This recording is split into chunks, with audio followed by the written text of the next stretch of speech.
Good morning. My name is Joseph Cornelius Donnelly. I'm a native New Yorker.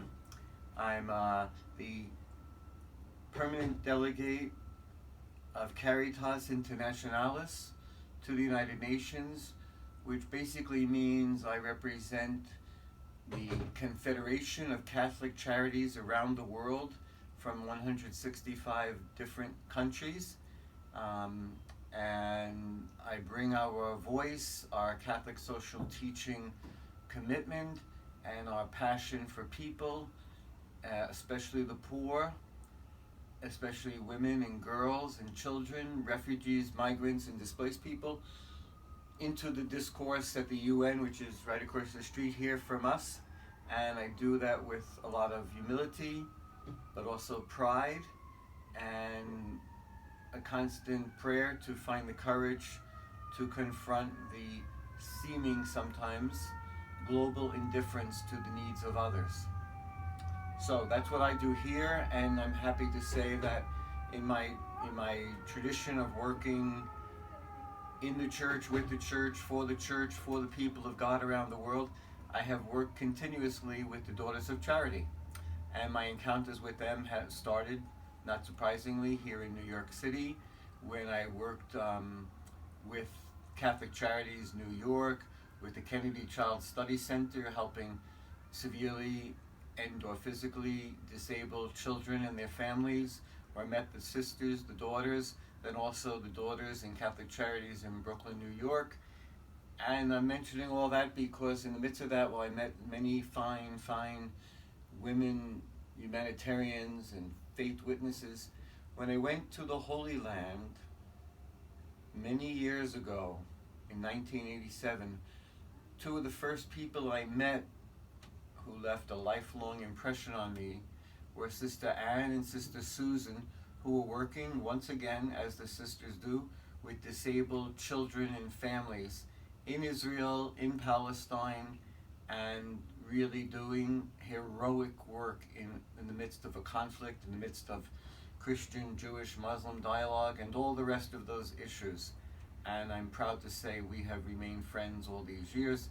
And it is through that network that the daughters and I have done some different projects through Catholic Relief Services, through Caritas, through the daughters, through the Vincentian family, in the Holy Land and beyond. And it was through all of that that I met Sister Catherine, Sister Margaret, our brother Father Memo, and it's been wonderful.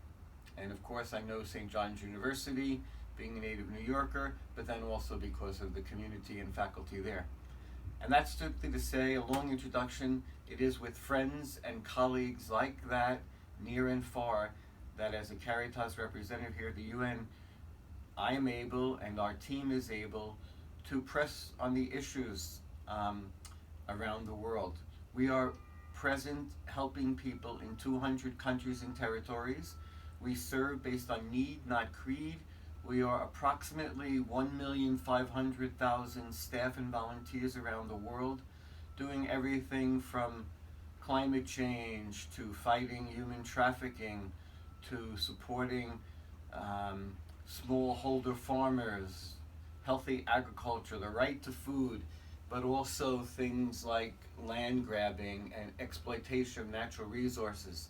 And it's my job here at the UN to see that not my voice, but the voices, the words, the hopes, the aspirations of the people we serve and company on the ground come here to the UN. So we invite people, we bring them here depending on the kinds of meetings, so that the member states and UN experts and other colleagues have the opportunity to meet real people. As the Pope says, don't tell me you work with refugees, tell me the name of the refugee. Where is that refugee from? Where is that refugee going? Make it real, make it very real, and know their name. Welcome the stranger in your heart, not just your head, and in your life, and not just in your work. So that's part of what we do, and we could never do that alone.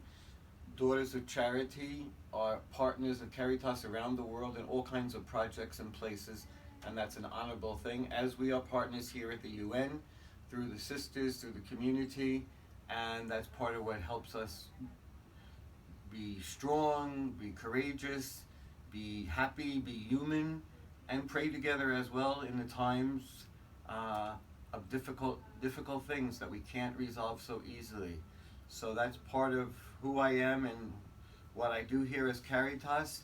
And I guess I would want to say that some of our agenda about Action 2030 and the intense journey from the MDGs, which started in 2000, to the SDGs, which started in 2016 officially, that we work at all the particulars about equality, about rights, about discrimination, about the importance of education, primary, secondary, tertiary, that one way out of poverty without question is education.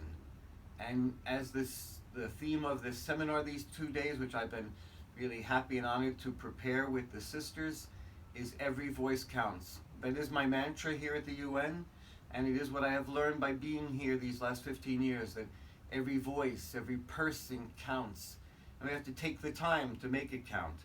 And while it is a very large intergovernmental system and it can seem terribly tedious and bureaucratic at times, there are lots of good, fine people from all over the world who are listening, who are very human, who may have important diplomatic or official functions, but who are first and foremost caring human beings.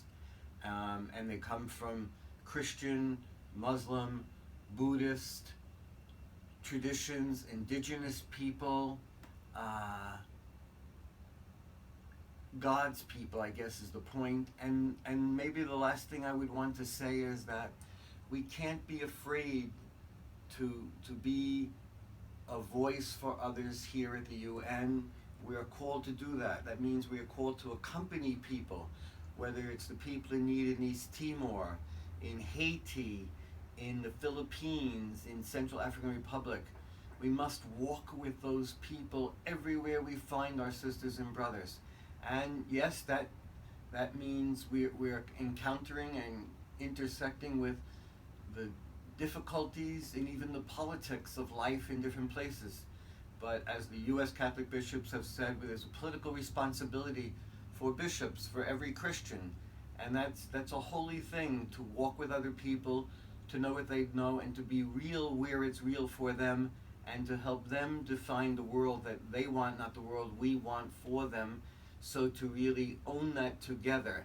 And I'm reminded in this post-U.S. election day of a quote from Robert F. Kennedy, who said, "In our sleep, pain which we cannot forget falls drop by drop upon the heart, until in our own despair, against our will, comes wisdom, that the awful grace of God is with us." And I think that is part of what happens here at the UN. There's a lot of praying that goes on here, a lot of hard working, and a lot of being with God's people, which I believe, like the daughters, like St. Vincent de Paul, like St. Louise, we are called to walk the streets of this world, our common earth, and go together in heart and hand on the journey that leads us home. So, great seminar to all of you. Thanks to all our friends and colleagues who have helped us organize this, from students at St. John's University to sisters, brothers, fathers, mothers, and friends. Thanks a lot.